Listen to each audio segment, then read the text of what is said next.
해병대를 제대한 사람들은 자기들끼리의 결속력이 강합니다. 예전만큼이야 아니겠지만 그래도 요즘도 기수를 따지며 선배를 존중하는 모습을 보이고 해병대 출신이라는 나름의 자부심을 지닙니다. 이유가 뭘까요? 이유가 많이 있겠지만 제가 생각해 그 첫 번째 이유는 훈련을 강하게 받았기 때문입니다. 만약 해병대 훈련이 일반 부대와 별반 다를 바 없거나 오히려 더 약하다면 애초에 해병 전우회 자체가 생겨나지도 않았을 겁니다. 월남 전우회가 생긴 이유도 마찬가지겠죠. 생사를 넘나들며 전투를 치렀기 때문입니다. 만약 한국군이 베트남에서 그냥 소풍하다가 왔다 그러면 월남 전우회는 아예 생겨나지도 않았을 겁니다. 사람은 어떤 일을 힘들게 했을수록 그 일에 가치를 부여하고 싶어집니다. 레온 페스팅거라는 사회심리학자가 그러한 현상을 인지부조화 이론으로 설명을 했는데, 한마디로 말해서 사람에게는 자신의 태도와 행동을 일치시키려는 그 충동이 있다는 이론입니다. 자, 예를 들면 이런 식이에요. 어떤 사람이 해병대에서 엄청나게 힘든 훈련을 했는데 만약 해병대는 쓸모없는 군대다, 이러한 태도를 지닌다면 해병대는 쓸모없다는 생각과 그러한 군대를 위해서 아주 힘들게 훈련을 한 자신의 행동이 전혀 맞지를 않아요. 전혀 조화되지를 않아요. 그래서 이러한 부조화를 피하기 위해 해병대는 진짜 가치 있는 부대다, 이러한 태도를 보임으로써 태도와 행동을 일치시키려 한다는 말입니다. 어떤 단체든 입회 절차가 까다로운 단체가 회원들 유지가 잘 되는 이유도 마찬가지예요. 미국의 육군 사관 학교인 웨스트포인트 사관 학교는 신입생 입회식을 너무 과하게 하다가 심지어 사망자가 발생하기도 했는데 숱한 비난에도 불구하고 여전히 그런 전통은 사라지지 않는다고 합니다. 그 이유는 힘들고 괴로운 과정을 거친 사람일수록 학교에 대한 애착심이 더 강해지는 현상 때문입니다. 교회도 그런 경우가 있어요. 어떤 교회는 6개월에서 1년 정도의 아주 철저한 훈련 과정을 합격하지 못하면 아예 등록 자체를 안 받아줍니다. 그러니까 그 교회 교인 못 돼요. 10년, 20년 다녔어도 그 교회 교인 못 돼요. 제가 이름 대면 누구나 다 아는 교회입니다. 그건 좀 너무 심한 거 아닌가요? 할 수 있지만 한 가지 분명한 사실은 힘든 과정을 거쳐서 등록한 교인일수록 훨씬 교회에 대한 애착심이 강하고 영적으로도 성장하게 된다는 사실입니다. 힘든 훈련을 통과하고 그 교회에 교인 되었는데 만약 그 교회가 형편없는 교회라면 그런 교회 교인 되겠다고 난리치고 노력한 자기가 아주 지극히 어리석은 사람이 되잖아요. 그럴 수는 없는 거 아니겠어요? 그래서 의도적으로라도 이 교회는 훌륭한 교회야, 그렇게 인식하려고 하고 또 정말 그 교회가 좋은 교회가 되기를 바라고 또 실제로 교회의 발전을 위해서 힘쓰려고 합니다. 남보다 더 교회에 대한 애착심이 강해지고 성장하게 되는 건 당연한 일 아니겠습니까? 물론 이러한 인간의 심리는 상당히 안 좋은 면으로 부정적으로 흐를 수도 있습니다. 아까 인지부조화 이론을 처음 제시한 레온 페스팅거 교수를 언급했는데 이 사람이 인지부조화 이론을 처음으로 증명한 실험이 좀 흥미롭게도 미국의 어느 사이비 종교 집단에 대한 실험이었어요. 1954년 어느 미국의 사이비 종교 교주가 12월 21일에 인류는 홍수로 다 멸망하게 될 것이고 이 단체에 속한 그 신앙심이 투철한 그 소수의 사람들만이 살아남게 될 것이라고 아주 대대적으로 선전을 했어요.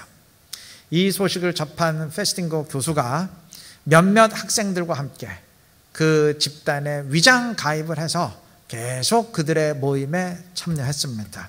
그러다가 드디어 예정된 12월 21일이 되었는데 인류를 멸망시키는 대홍수는 당연히 없었습니다. 그 전까지 그렇게 뻥뻥 큰 소리 치던 그 교주가 어떤 반응을 보였을까 궁금하신가요? 이 사람은 전혀 주눅들지 않고 전혀 기죽지 않고 오히려 더 당당히 선포했어요. 여러분의 정성과 나의 기도를 들으신 하나님께서 인류를 심판하지 않으시기로 방금 결정을 하셨습니다. 이제 세계는 평화를 되찾았고 여러분은 평안히 집으로 돌아가실 수 있습니다. 선포를 했어요. 사이비 교주도 이거 아무나 하는 게 아니죠. 이 정도로 얼굴이 두껍지 않으면 하기 힘든 것 같아요. 자, 이 말을 들은 사람들의 반응이 어떠했을 것 같아요? 이런 천하의 사기꾼이 있나 하며 덤벼들었을 것 같은데, 그래야 정상일 것 같은데 아니었어요. 사람들의 반응은 둘로 나뉘었습니다. 원래 반신반의했던 사람들, 진담반, 농담반으로 믿었던, 별로 그렇게 열정적이지 않았던 사람들은 당연히 이런 사기꾼 하면서 집단을 탈퇴했어요. 반면 열렬히 교주를 추종했던 그 열성 신도들의 반응은 정반대였습니다.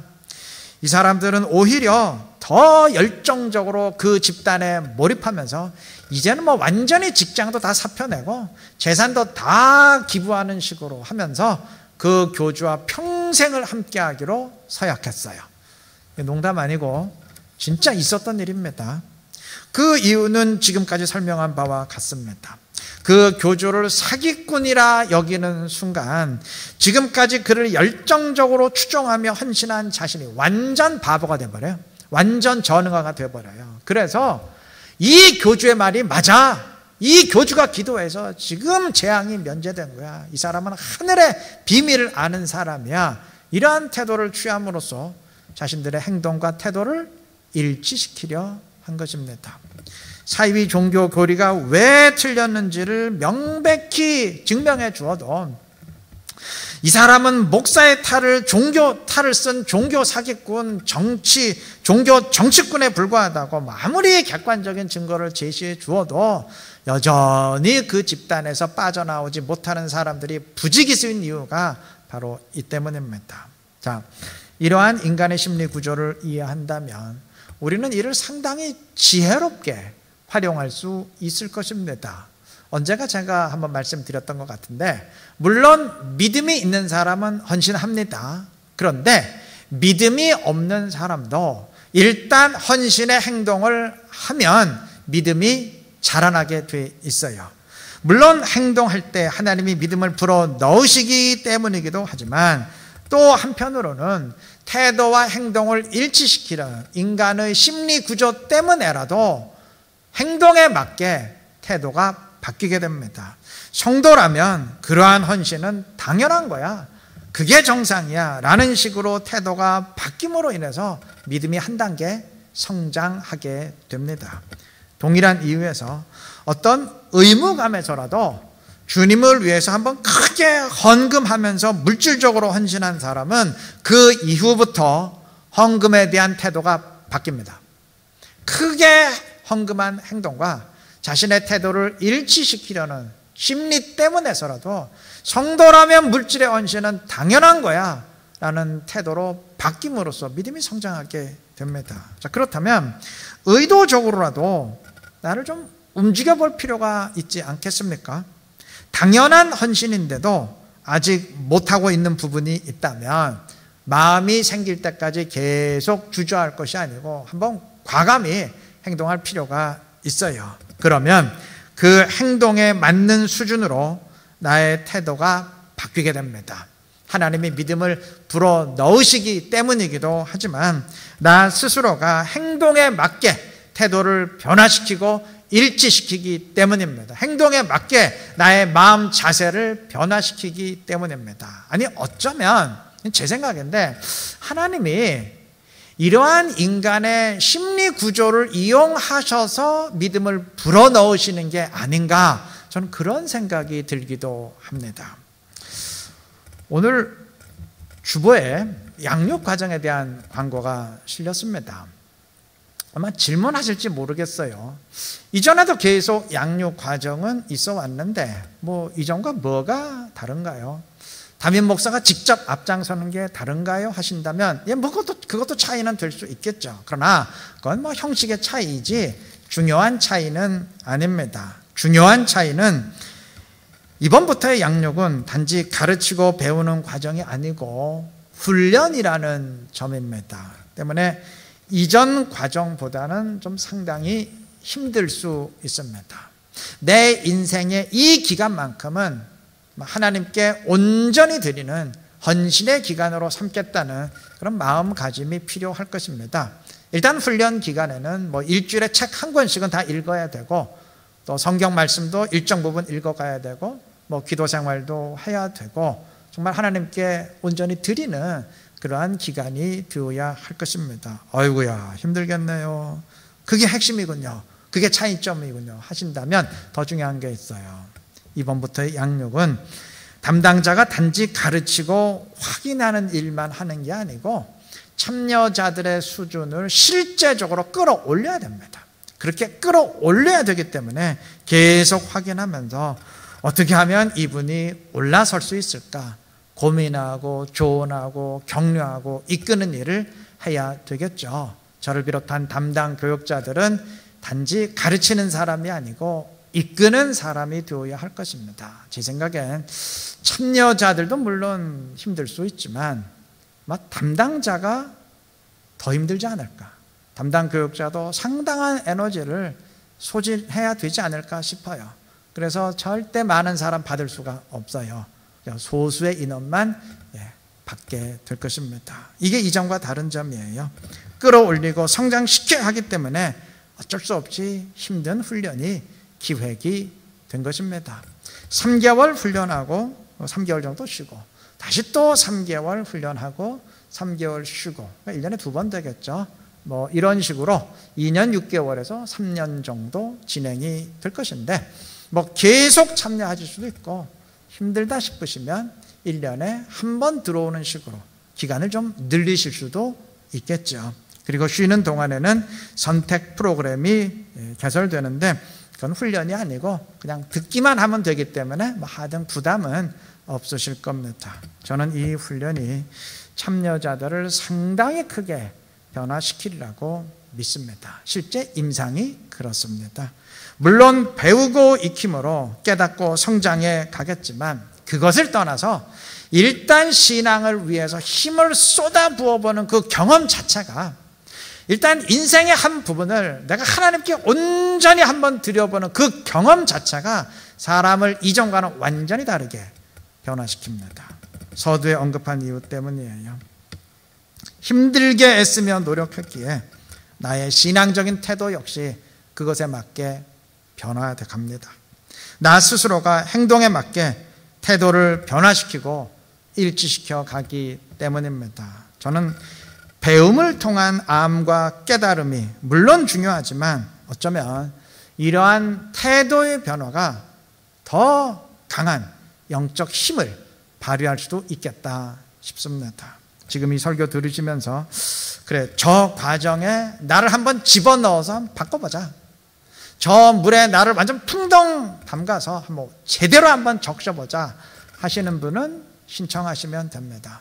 그러면 신청하신 모든 분들을 일일이 1대1로 면담을 한 뒤에 참여자를 확정하게 될 것입니다. 사정상 양육 과정에 들어오실 수 없는 분들도 아까 말씀드린 것처럼 말씀의 순종을 위해서 한번 힘을 써 보시기 바랍니다. 그렇게 힘쓴 경험이 나를 변화시킵니다. 그 행동에 맞게, 헌신의 행동에 맞게 나의 태도를 변화시키고 믿음을 성장시킵니다. 그렇게 해보시길 바라요.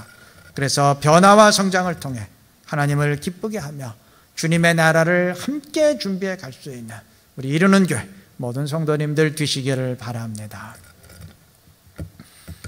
지금까지 헌신의 행동을 통한 태도의 변화 말씀을 드렸는데, 행동에 따른 마음의 변화, 태도의 변화를 말씀을 드렸는데, 이제 초점을 좀 바꿔서 배움과 알에 대해 좀 말씀을 드리고 싶습니다. 어떤 양육이건 배움은 필수적으로 있게 마련인데, 성도라면, 그리스도인이라면 꼭 이 교회 양육을 통하지 않더라도 어떤 다른 경로를 통해서건 요즘에 참 좋은 거 많잖아요. 휴대폰 시대인데 좋은 거 얼마나 많습니까? 다른 걸 통해서라도 말씀을 알고 말씀으로 판단하는 능력을 키우는 일이 반드시 필요합니다. 그 이유는 믿음과 신앙이 판단이기 때문입니다. 흔히 믿음을 이게 느낌으로 오해하는 경우가 많은데 아니에요. 느낌 아니고 판단입니다. 느낌은 가슴으로 하지만 판단은 머리로 하고 이성으로 하는 것입니다. 다시 말해서 믿음은 철저히 합리적이고 이성적이고 논리적인 판단입니다. 만약에 이성적 판단에 의한 것이 아니면 그건 그냥 막무가내식의 맹목이지 절대 믿음은 될 수 없어요. 아마 지금 좀 혼란스러운 분 계실 거예요. 야, 좀 뭐 이상한 것 같다. 신앙은 이성으로 판단하는 게 아니다 라는 식의 말들을 하도 많이 들어왔기 때문에, 그런 말들은 목사님들이 하도 많이 하셨기 때문에 좀 뭔가 이상하다 느끼실 수 있는데, 신앙은 이성으로 판단하는 게 아니다. 맞아요. 그런데 그 말은 하나님을 모르는 세상 사람들에게 적용되는 말이지 우리에게 적용될 말은 아니에요. 우리 그리스도인들의 입장에 있어서 믿음이란 철저히 이성적이고 합리적입니다. 자, 한번 예를 들어 보십시다. 하나님은 노아에게 홍수 심판을 예고하시면서 방주를 지을 것을 명령하셨습니다. 자, 하나님을 모르는 세상 사람들의 입장에서는 그냥 허구한 날 방주를 짓고 있는 그 노아의 행동이야말로 진짜 미친 짓이에요. 진짜 정신 나간 짓이고, 저 완전히 광신자예요, 광신자. 아니, 세상이 뭐 홍수로 멸망당할 것이라는데 그게 아까 말한 사이비 종교 교주나 할 말이지 정상적인 사람이 할 말은 아니지 않습니까? 그런데 세상 사람들이 볼 땐 그러하지만 노아의 입장에서는 어떤가요?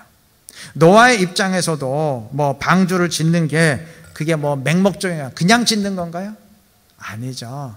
노아의 입장에서 방주의 제작은 지극히 합리적이고 이성적인 판단에 의한 행동입니다.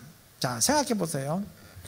하늘의 비를 주관하시는 하나님께서, 온 우주 만물을 주관하고 다스리는 하나님께서 세상이 홍수로 멸망당할 것이라고 분명히 선포를 하셨는데, 하나님의 말씀은 어떤 경우에도 변경되거나 취소될 수가 없어요. 자, 그렇다면 합리적으로 어떤 판단이 내려집니까? 자, 그렇다면 세상이 홍수로 멸망당하는 것은 이건 100% 확실한 일이다. 이러한 이성적이고 합리적인 판단이 내려져요. 그 판단에 의해서 지금 노아는 방주를 짓고 있는 겁니다. 이게 어떻게 맹목입니까? 철저히 이성적이고 논리적 판단에 의한 결과이고 행동이죠. 반대로 아까 대홍수가 있을 것이다 라고 예고했던 그 사이비 종교 교주는 어떻습니까? 그 사람이 선포한 말도 그 믿음인가요? 신앙인가요? 아니죠. 하나님이 노아의 홍수 심판이 끝난 뒤에 다시는 홍수로 세상을 심판하지 않으시겠다고 분명히 약속의 말씀을 하셨어요. 그런데 그 하나님이 그 말씀을 어기면서 세상을 홍수로 심판할 수 있나요? 그게 가능한 일인가요? 상식적으로? 불가능하잖아요. 그건 절대 하나님의 계시가 될 수 없다. 저 교주가 지어낸 거짓말이거나 아니면 계시를 받았다면 그건 가짜 계시다라는 결론이 이성적으로 도출되기 때문입니다. 비슷한 이유에서 내일 전교인 체육대회를 하는데, 진짜 하는 거 아니고 예를 드는 겁니다. 내일 오시면 안 돼요. 내일 이제 체육대회를 한다고 예를 들면 일기예보상으로 내일 폭우가 쏟아진답니다. 그래서 기도하는 거예요. 하나님, 내일 체육대회 해야 되는데 절대 비가 내리지 않게 하시고 맑은 날씨를 허락하여 주옵소서 기도하고, 자, 기도했으니까 내일 절대 비 안 내린다 하고 굳게 믿어요. 그 믿음인가요? 아닌가요? 아니죠. 왜냐하면 내일 비가 안 내리는 것이 하나님의 명확한 뜻이라는 결론이 절대 합리적으로 이성적으로 도출될 수가 없기 때문입니다. 아니, 구하라 주실 것이요, 찾으라 찾을 것이요, 두드리라 열릴 것이라 말씀하셨으니까 구한 대로 될 것으로 믿는 게 합리적 아닙니까 하신다면 아니에요. 그거는 하나만 보고 판단하는 단편적인 생각, 단편적 판단입니다. 성경 종합적으로 봐야 되죠. 육체의 가시를 제거해 달라고 사도 바울이 계속 전심으로 기도했지만 벗어났나요? 끝내 그 가시에서 벗어나지 못했어요. 성경 이야기입니다. 그런 경우를 보면 아하, 구하는 대로 무조건 다 주시는 것이 하나님의 뜻은 아니구나 라는 생각을 갖게 됩니다. 그리고 다른 말씀들을 보면서 예를 들면 구하여도 얻지 못함은 이런 식의 말씀을 보면서 그러한 생각을 확증하게 됩니다. 그리고 기도에 관한 다른 여러 말씀들을 통해서 아하, 우리가 이러한 생각을 지녀야 되는구나, 기도에 대한 생각을 확립하게 되고 그것에 근거해서 판단하게 됩니다. 그게 믿음이죠. 그게 믿음이에요. 자, 이처럼 신앙과 믿음은 세상 사람들이 볼 때는 광신적이고 맹목이고 이거 이성에 맞지 않는 것처럼 보일 수 있어도 그건 그 사람들이 하나님을 모르기 때문에 그렇게 판단하는 것이고, 하나님을 알고 말씀을 하는 우리 입장에서는 철저히 이성적이고 합리적인 판단입니다. 그리고 그 판단의 기초는 당연히 말씀을 통해 주어지는 하나님의 뜻입니다. 법관이 법을 기초로 판단하듯이 우리 그리스도인들은 항상 말씀을 기초로 그것에 근거해서 판단해야 됩니다. 그런데 여기 하나 문제가 있어요. 말씀으로 판단하는 일이 물론 쉬울 때도 있지만 그렇지 않을 때도 있어요. 아니, 그렇지 않은 경우가 대부분입니다. 명확하게 규정된 헌법도 이걸 현실에 적용하려고 할 때는 의견이 갈리고 논쟁이 벌어지게 됩니다. 그러니까 판사, 변호사, 검사 의견 다 다른 거 아니에요? 그러니까 1심, 2심 대법원 진행되면서 자꾸 바뀌는 거 아니겠습니까? 명확하게 규정된 법도 적용할 때는 그렇게 될 수 있는데, 이게 성경 말씀은 체계적인 법으로 주어진 것도 아니고 특정한 상황 속에서 주어진 경우가 대부분입니다. 그러다 보니까 많은 경우 당시의 상황을 파악해야 말씀의 의미를 정확히 알 수 있고, 이것부터 그리 쉬운 일이 아니고, 또 그 말씀을 현실에 적용할 때도 아까 언급한 기도의 경우처럼 단편적 생각이 아닌 종합적인 판단이 필요할 때가 참 많습니다. 말씀을 알고 판단하는 일에 익숙해져야 되고, 그렇게 할 수 있는 능력을 키우는 일이 필요한 이유가 바로 이 때문입니다. 꼭 우리 교회 양육을 통해서가 아니더라도 이러한 능력은 키워 가시는 것이 좋습니다. 그 목적을 위해서 말씀을 읽고 배우는 것은 뭐 당연한 일이고, 책을 읽어가는 것도 중요한 일입니다. 제대로 된 신앙 서적이라면, 아니 좋은 책이면 좋은 책일수록 저자가 하나님의 말씀을 지혜롭게 판단하고 적용한 내용의 책일 텐데, 그것을 읽어감으로써 아, 이렇게 생각하고 이렇게 판단하는구나 배워가기도 하고, 또 그렇게 하면서 때로는 자신만의 생각을 품게 되기도 하고, 또 그 생각을 양육 모임 시간에 다른 사람과 서로 나누면서 다듬고 고쳐가기도 하고, 이러한 경험들이 점점 쌓여져 가면서 말씀을 더 명확하게 알게 되고 말씀으로 판단하는 능력도 키워지게 되는 겁니다. 여러분, 저는 뭐 꼭 똑똑한 사람만 신앙생활할 수 있다, 절대 그렇게 생각하지 않고 사실도 그렇지 않습니다. 제 자신이 그렇지 못한데 그런 생각하겠어요. 단 한 가지 명심할 사실이 있어요. 말씀을 알고 말씀으로 판단하는 일은 이건 누구나 다 해야 됩니다. 누구나 다 해야 되고 또 누구나 다 할 수 있는 일입니다. 그걸 어떻게 누구나 다 할 수 있나요? 하실 텐데 아니에요. 다 할 수 있어요. 제 말 들어보세요. 우리 다 지금 한국말 하죠? 좀 제 말 다 알아듣고 계시죠? 외국 사람이 아니나? 여러분, 한국말하고 한국말 알아듣는 게 그게 꼭 엘리트층에게만 가능한 일인가요? 아니잖아요. 우리 다 하잖아요.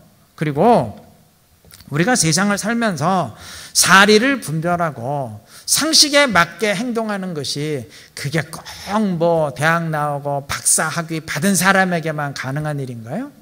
아니잖아요. 정상적인 사람이라면 다 하는 일이고 가능한 일입니다. 그런데 전제 조건이 있죠. 전제 조건이 있죠. 그 이면에, 우리가 그렇게 살아가는 이면엔 기본적인 양육이 있었습니다. 일단 지금까지 초등학교, 중학교까지의 의무 교육이 있었고, 아울러 지금까지 학교 생활, 사회 생활, 그리고 가정 생활 하면서 이럴 땐 이렇게 하고 저럴 땐 저렇게 된다, 이게 배우고 체험한 일들, 때로는 뭘 잘못해서 그러면 안 돼, 야단 맞으면서 배우고 익히게 된 것들, 이러한 것들이 다 쌓여져 있어요. 그러했기 때문에 그죠, 이제 우리가 웬만한 일쯤은 다 상식에 맞게 판단하고 행동하는 사람이 된 것입니다. 하나님 나라의 경우도 정확히 그렇습니다. 구원받은 사람인 이상 뭐 똑똑한 사람이건 아니건, 많이 배운 사람이건 적게 배운 사람이건 상관없이 다 하나님 나라 백성답게 사리 분별하고 판단할 수 있습니다. 너무나 당연한 일입니다. 다 할 수 있는 일이에요. 그런데 전제 조건이 있어요. 기본 양육은 있어야 됩니다. 아주 최소한의 기본 양육은 있어야 됩니다. 오늘 광고 낸 거 그거 하겠다는 거예요. 우리 그거 하십시다, 그 얘기입니다.